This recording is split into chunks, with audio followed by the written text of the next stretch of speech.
माता का अंचल। शिव पूजन सहाय।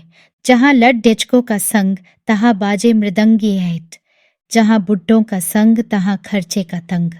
हमारे पिता तड़ज के उठकर निबट नहाकर पूजा करने बैठ जाते थे। हम बचपन से ही उनके अंग लग गए थे। माता से केवल दूध पीने तक का नाता था, इसलिए पिता के साथ ही हम भी बाहर की बैठक में ही सोया करते। वह अपने साथ ही हमें भी उठाते और साथ ही नहला धुलाकर पूजा पर बिठा लेते। हम भभूत का तिलक लगा देने के लिए उनको दिक करने लगते थे। कुछ हंसकर, कुछ झुंझलाकर और कुछ डांट कर वह हमारे चौधे लीलार में त्रिफंड कर देते थे।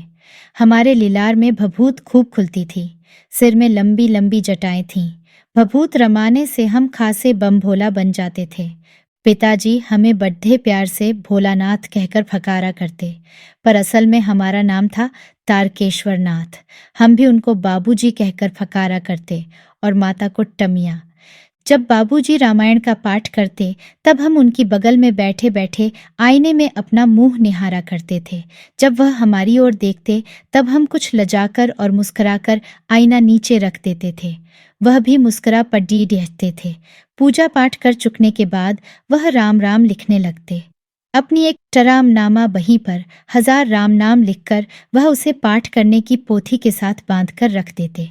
फिर 500 बार कागज के छोटे छोटे टुकड़ों पर राम नाम लिखकर आटे की गोलियों में लपेटते और उन गोलियों को लेकर गंगा जी की ओर चल पड़ते थे। उस समय भी हम उनके कंधे पर विराजमान रहते थे। जब वह गंगा में एक एक आटे की गोलियां फेंक कर मछलियों को खिलाने लगते तब भी हम उनके कंधे पर ही बैठे बैठे हंसा करते थे। जब वह मछलियों को चारा देकर घर की ओर लौटने लगते तब बीच रास्ते में झुके हुए पेड़ों की डालों पर हमें बिठाकर झूला झुलाते थे। कभी कभी बाबूजी हमसे कुश्ती भी लड़ते। वह शिथिल होकर हमारे बल को बढ़ावा देते और हम उनको पछाड़ देते थे। यह उतान पड़ जाते और हम उनकी छाती पर चढ़ जाते थे। जब हम उनकी लंबी लंबी मूछें उखाड़ने लगते तब वह हंसते हंसते हमारे हाथों को मूंछों से छुद्दा कर उन्हें चूम लेते थे। फिर जब हमसे खट्टा और मीठा चुम्मा मांगते तब हम बारी बारी कर अपना बायां और दाहिना गाल उनके मुंह की ओर फेर देते थे। बाएं का खट्टा चुम्मा लेकर जब वह दाहिने का मीठा चुम्मा लेने लगते तब अपनी दाढ़ी या मूंछ हमारे कोमल गालों पर गड्ढा देते थे। हम झुंझलाकर फिर उनकी मूंछें नोचने लग जाते थे। इस पर वह बनावटी रोना रोने लगते और हम अलग खड्डे खड्डे खिलखिलाकर हंसने लग जाते थे। उनके साथ हंसते हंसते जब हम घर आते तब उनके साथ ही हम भी चौके पर खाने बैठते थे। वह हमें अपने ही हाथ से फूल के एक कटोरे में गोरस और भात सानकर खिलाते थे। जब हम खाकर अफर जाते तब मियाँ थोड़ा और खिलाने के लिए हठ करती थीं। वह बाबूजी से कहने लगती, आप तो 4-4 दाने के कौर बच्चे के मुंह में देते जाते हैं, इससे वह थोड़ा खाने पर भी समझ लेता है कि हम बहुत खा गए। आप खिलाने का ढंग नहीं जानते, बच्चे को भर मुंह कौर खिलाना चाहिए। जब खाएगा बड्ढे बड्ढे कौर तब पाएगा दुनिया में ठौर। देखिए मैं खिलाती हूँ, मर्द हुए क्या जाने कि बच्चों को कैसे खिलाना चाहिए, और महतारी के हाथ से खाने पर बच्चों का पेट भी भरता है। ये कह वह थाली में दही भात सांती और अलग अलग तोता, मैना, कबूतर, हंस, मोर आदि के बनावटी नाम से कौर बनाकर ये कहते हुए खिलाती जाती कि जल्दी खा लो, नहीं तो उड्डीडीएट जाएंगे। पर हम उन्हें इतनी जल्दी उड्डीडा जाते थे कि उड्डने का मौका ही नहीं मिलता था। जब हम सब बनावटी चिद्धियों को छट कर जाते थे तब बाबूजी कहने लगते, अच्छा अब तुम तराजा हो, जाओ खेलो। बस हम उठकर उछलने कूदने लगते थे। फिर रस्सी में बंधा हुआ काठ का घुड्डा लेकर नंग धड़ंग बाहर गली में निकल जाते थे। जब कभी मियाँ हमें अचानक पकड़ पाती तब हमारे लाख छटपटाने पर भी एक चुल्लू कढ़वा तेल हमारे सिर पर डाल ही देती थी। हम रोने लगते और बाबूजी उस पर बिगद्दा खद्दे होते, पर वह हमारे सिर में तेल बोतकर हमें उबटकर ही छोड़ देती थी। फिर हमारी नाभि और लीलार में काजल की बिंदी लगाकर छोटी गूंथती और उसमें फूदार लट्टू बांधकर रंगीन कुर्ता टोपी पहना देती थी। हम खासे कन्हैया बाबूजी की गोद में सिसकते सिसकते बाहर आते थे। बाहर आते ही हमारी बाट जोहने वाला बालकों का एक झुंड मिल जाता था। हम उन खेल के साथियों को देखते ही सिसकना भूलकर बाबूजी की गोद से उतर पड़ते और अपने हमजोलियों के दल में मिलकर तमाशे करने लग जाते थे। तमाशे भी ऐसे वैसे नहीं, तरह तरह के नाटक। चबूतरे का एक कोना ही नाटक घर बनता था। बाबूजी जिस छोटी चौकी पर बैठकर नहाते थे वही रंगमंच बनती। उसी पर सरकंडे के खंभों पर कागज का छंदोआ तानकर मिठाइयों की दुकान लगाई जाती।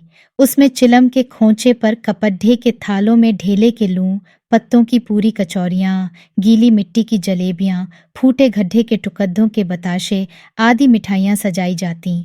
ठीकरों के बटखरे और जस्ते के छोटे छोटे टुकड्ढों के पैसे बनते। हम ही लोग खरीदार और हम ही लोग दुकानदार। बाबूजी भी 2-4 गोरखफरिए पैसे खरीद लेते थे।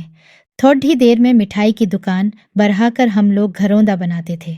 धूल की मेढ़ दीवार बनती और तिनकों का छप्पर, दातून के खंभे, दियासलाई की पेटियों के किवाड़, गड्ढे के मुहद्दे की चूल्हा चक्की, दिए की कढ़ाई और बाबूजी की पूजा वाली आचमनी कलछी बनती थी। पानी के घी, धूल के पिसान और बालू की चीनी से हम लोग ज्योनार तैयार करते थे। हम ही लोग ज्योनार करते और हम ही लोगों की ज्योनार बैठती थी। जब पंगत बैठ जाती थी तब बाबूजी भी धीरे से आकर पांत के अंत में जीमने के लिए बैठ जाते थे। उनको बैठते देखते ही हम लोग हंसकर और घरौंदा बिगाड़कर भाग चलते थे। वह भी हंसते हंसते लौटपोट हो जाते और कहने लगते, फिर कब भोज होगा भोलानाथ। कभी कभी हम लोग बारात का भी जुलूस निकालते थे। कनस्तर का तंबूरा बजता, अमोले 15 को घिसकर शहनाई बजाई जाती, टूटी चूहेदानी की पालकी बनती। हम समधी बनकर बकरे पर चढ़ लेते और चबूतरे के एक कोने से चलकर बारात दूसरे कोने में जाकर दरवाजे लगती थी। वहां काठ की पटरियों से घिरे, गोबर से लिपे, आम और केले की टहनियों से सजाए हुए छोटे आंगन में कुल्हे का कलसा रखा रहता था। वहीं पहुंचकर बारात फिर लौट आती थी। लौटने के समय खटोली पर लाल ओहार डालकर उसमें दुल्हन को चढ़ा लिया जाता था। लौट आने पर बाबूजी ज्यों ही ओहार उघार कर दुल्हन का मुख निरखने लगते, त्यों ही हम लोग हंसकर भाग जाते। थोड़ी देर बाद फिर लड्ढका की मंडली जुट जाती थी। इका होते ही राय जमती कि खेती की जाए।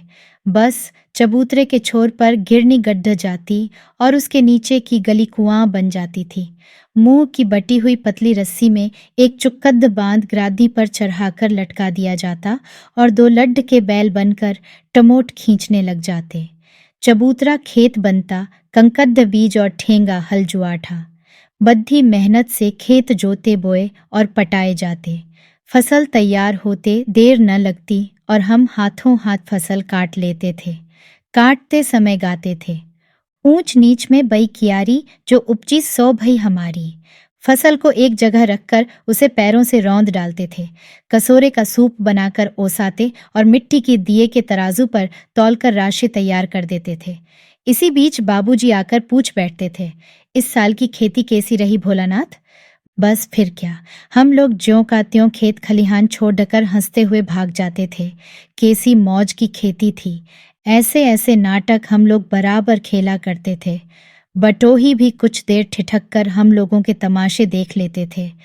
जब कभी हम लोग ददरी के मेले में जाने वाले आदमियों का झुंड देख पाते तब कूद कूद कर चिल्लाने लगते थे, चलो भाइयों ददरी, सतु पिसान की मोटरी। अगर किसी दूल्हे के आगे आगे जाती हुई ओहारदार पालकी देख पाते तब खूब शोर से चिल्लाने लगते थे, रहरी में रहरी फरान रहरी, डोला के कनिया हमार मेहरी।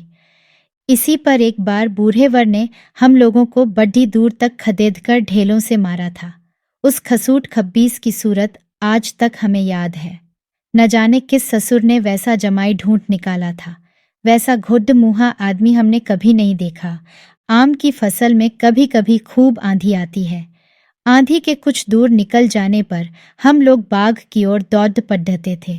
वहां चुन चुनकर घुले घुले टगोपी आम चापते थे। एक दिन की बात है, आंधी आई और पट पड्डी एच गई। आकाश काले बादलों से ढक गया। मेघ गरजने लगे, बिजली कौंधने और ठंडी हवा सनसनाने लगी। पेड़ झूमने और शमीन चूमने लगे। हम लोग चिल्ला उठे, एक पैसा की लाई बाजार में छितराई बरखा उधरे बिलाई, लेकिन बरखा न रुकी और भी मूसलाधार पानी होने लगा। हम लोग पेड़ों की जड़ात से धड़ात से सट गए, जैसे कुत्ते के कान में अंठई चिपक जाती है। मगर बरखा जमी नहीं, थम गई। बरखा बंद होते ही बाग में बहुत से बिच्छू नजर आए। हम लोग डर कर भाग चले। हम लोगों में बैजू बद्धा डीठ था। संयोग की बात, बीच में मूसन तिवारी मिल गए। बेचारे बूढ़े आदमी को सूझता कम था। बैजू उनको चिढ़ाकर बोला, बुरवा बेईमान मांगे करेला का चोखा। हम लोगों ने भी बैजू के सुर में सुर मिलाकर यही चिल्लाना शुरू किया। मूसन तिवारी ने बेतहाशा खदेड़ धा। हम लोग तो बस अपने अपने घर की ओर आंधी हो चले। जब हम लोग न मिल सके तब तिवारी जी सीधे पाठशाला में चले गए। वहां से हमको और बैजू को पकड़ चलाने के लिए 4 लड़के गितारी वारंट लेकर छूटे। इधर जो ही हम लोग घर पहुंचे, त्यों ही गुरुजी के सिपाही हम लोगों पर टूट पड़े। बैजू तो 9-2-11 हो गया, हम पकड़ेट गए। फिर तो गुरुजी ने हमारी खूब खबर ली। बाबूजी ने यह हाल सुना। वह दौड़ते हुए पाठशाला में आए, गोद में उठाकर हमें पुचकारने और फुसलाने लगे। पर हम दुलारने से चुप होने वाले लड़के नहीं थे। रोते रोते उनका कंधा आंसुओं से तर कर दिया। वह गुरुजी की चिरोरी करके हमें घर ले चले। रास्ते में फिर हमारे साथी लड्ढकों का झुंड मिला। वे शोर से नाचते और गाते थे, माई पकाई गरर गरर पुआ, हम खाई पुआ, ना खेलब जुआ। फिर क्या था, हमारा रोना धोना भूल गया। हम हट करके बाबूजी की गोद से उतर पढ़े और लड्डकों की मंडली में मिलकर लगे वही तानसुर अलापने। तब तक सब लड्डके सामने वाले मकई के खेत में दौड़ पद्धे। उसमें चिद्धियों का झुंड चर रहा था। वे दौड़ दौड़ कर उन्हें पकड़ने लगे, पर एक भी हाथ न आई। हम खेत से अलग ही खड्डे होकर गा रहे थे, राम जी की चिड़ई, राम जी का खेत, खा लो चिड़ई भर भर पेट। हमसे कुछ दूर बाबूजी और हमारे गांव के कई आदमी खदड्डे होकर तमाशा देख रहे थे और यही कहकर हंसते थे कि टचिद्धिया की जान जाए, लड़का का खिलौना। सचमुच लड्डके और बंदर पराई पीर नहीं समझते। एक टीले पर जाकर हम लोग चूहों के बिल से पानी उलीचने लगे। नीचे से ऊपर पानी फेंकना था। हम सब थक गए। तब तक गणेश जी के चूहे की रक्षा के लिए शिव जी का सांप निकल आया। रोते चिल्लाते हम लोग बेतहाशा भाग चले। कोई औंधा गिरा, कोई अंटा चिट, किसी का सिर फूटा, किसी के दांत टूटे। सभी गिरते पद्दते भागे। हमारी सारी देह लहूलुहान हो गई, पैरों के तलवे कांटों से छलनी हो गए। हम एक सुर से दौड़े हुए आए और घर में घुस गए। उस समय बाबूजी बैठक के ओसारे में बैठकर हुक्का गुदगुद्धा रहे थे। उन्होंने हमें बहुत फकारा, पर उनकी अनसुनी करके हम दौड़ते हुए मियाँ के पास ही चले गए। जाकर उसी की गोद में शरण ली। मियाँ चावल अमनिया कर रही थी। हम उसी के आंचल में छिप गए। हमें डर से कांपते देखकर वह शोर से रो पड़ी और सब काम छोड़ दे बैठी। अधीर होकर हमारे भय का कारण पूछने लगी। कभी हमें अंग भरकर दबाती और कभी हमारे अंगों को अपने आंचल से पोंछकर हमें चूम लेती। बड्ढे संकट में पड्डेच गई। झटपट हल्दी पीसकर हमारे घावों पर थोपी गई। घर में कोहराम मच गया। हम केवल धीमे सुर से सा कहते हुए मियाँ के आंचल में लुके चले जाते थे। सारा शरीर थर थर कांप रहा था। रोंगटे खड्डे हो गए थे। हम आंखें खोलना चाहते थे, पर वे खुलती न थीं। हमारे कांपते हुए आएंठों को मैया बार बार निहार कर रोती और बड्ढे लाद से हमें गले लगा लेती थी। इसी समय बाबूजी दौड़े आए। आकर झट हमें मियाँ की गोद से अपनी गोद में लेने लगे, पर हमने मियाँ के आंचल की प्रेम और शांति के छंदोवे की छाया न छोड़ दी।